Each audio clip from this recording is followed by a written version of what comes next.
huge explosion that we all heard and felt.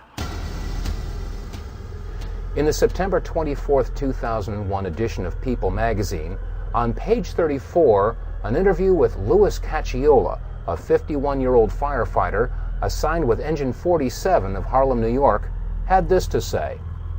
"We were the first ones in the second tower after the plane struck. I was taking firefighters up in the elevator to the 24th floor to get in position to evacuate workers.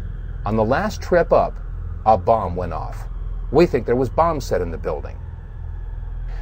Well, Louis Cacciola isn't the only firefighter who claims that there were explosives or demolition charges going off in and around the World Trade Center. We made it at least 2 blocks, and we started running floor by floor instead of popping out. It was if they had detonated. Yeah, as if they were planned to take down a building. Boom, boom, boom, boom, boom, boom, boom. All the way down. I was watching. Now, we've seen numerous reports of explosions, bombs, possible demolition charges, a pancake collapse of the towers. But have we seen any footage, anything that might support these particular allegations? And these allegations come from firefighters and officials that were at the scene and were in a position to know. Well, there is one very interesting piece of footage that was broadcast on CNN live while they were interviewing Tom Clancy. And the amazing thing is this footage was shown once and never seen again. Let's take a look. Now, as we look at this footage, the first thing that we want to note is that both towers are still standing. The sun had just risen in New York. It was 9:30 in the morning, so the camera is looking from the west towards the east, and the smoke is being blown towards Brooklyn, or away from the camera to the southeast. This gives you a clearer view of the left side or north side of the towers in the Trade Center area. If you follow the left tower all the way down to the street level, you'll notice that you can see all the way down to the buildings below. Now the question is, if both towers are still standing and the smoke is being blown away from the towers, what is this huge plume of smoke approximately 50 to 60 stories high rising from the Trade Center area? This footage was shown once live and never repeated, as I've already said. Why were we never shown this footage again, and why has this event never been brought to the attention of the American public or the world? This is a critical event. It was never discussed or examined because it is inconsistent with a simple attack of planes slamming into towers. How could this plume of smoke be rising from the base of the towers if neither one of the towers had collapsed? There's one more important point to make when viewing this particular piece of video footage, and that is that the rising plume of smoke appears to be occurring to the north and west of the Trade Center area. Question: is there any other photographic evidence that might show an explosion or a plume of smoke that occurred to the north and west of the Trade Center towers before the collapse?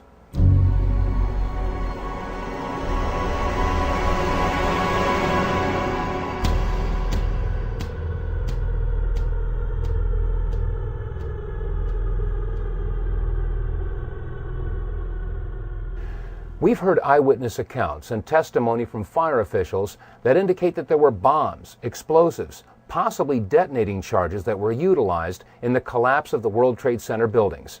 Is there any reason to believe that detonating charges were utilized in the collapse of the North Tower, the South Tower, or Building 7? One firefighter did say, boom, boom, boom, boom, boom, that's how it went down.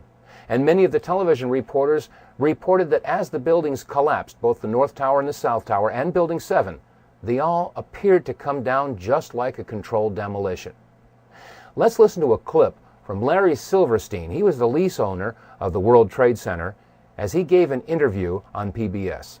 I remember getting a call from the fire department commander telling me that they were not sure they were going to be able to contain the fire. And I said, we've had such terrible loss of life. Maybe the smartest thing to do is pull it. And they made that decision to pull, and then we watched the building collapse. About an hour ago, World Trade Center building number 7 collapsed, a 42-story building, weakened by the devastation that had occurred earlier today. We've all seen controlled demolitions on television. Office buildings, sports stadiums, all brought down by controlled charges. And these charges and controlled demolitions take weeks of planning. They have to bring in experts and do a structural analysis of the buildings, study which beams, which girders have to have charges placed on them, and then a team of explosive experts has to come and set the charges, wire them all together in sequence. And then, finally, after everything is clear, they let the building go, or pull it. Are we to believe that 8 hours after a surprise attack in New York City, they were able to pull Building 7? How is this possible had it not been planned in advance? And if they did have planned detonation charges in place in Building number 7, is it possible that there were charges in Building 6, or 5, or 4, or the North Tower, or the South Tower? We made it at least 2 blocks, and we started running. Floor by floor, instead of popping out. It was if they had detonated. Yeah, As if they detonated, were planned to yeah. take down a building. Boom, boom, boom, boom, boom, boom, boom, boom. All the way down. I was watching it and running. Just ran. Ladies and gentlemen, so far we've seen that we were deceived, if not flat out lied to, about many of the events of September 11th. From the controversy about whether or not Flight 77 actually hit the Pentagon, to whether or not there were bombs or explosives or detonating charges utilized in any of the buildings that collapsed in the World Trade Center. And also Larry Silverstein making the admission that when it came to Building 7, they made the decision to pull it. And now we come to the main events of September 11th, North and South Towers being hit by airliners that were supposedly hijacked by terrorists. Let's take a look at some of the clips that we've all seen over and over again.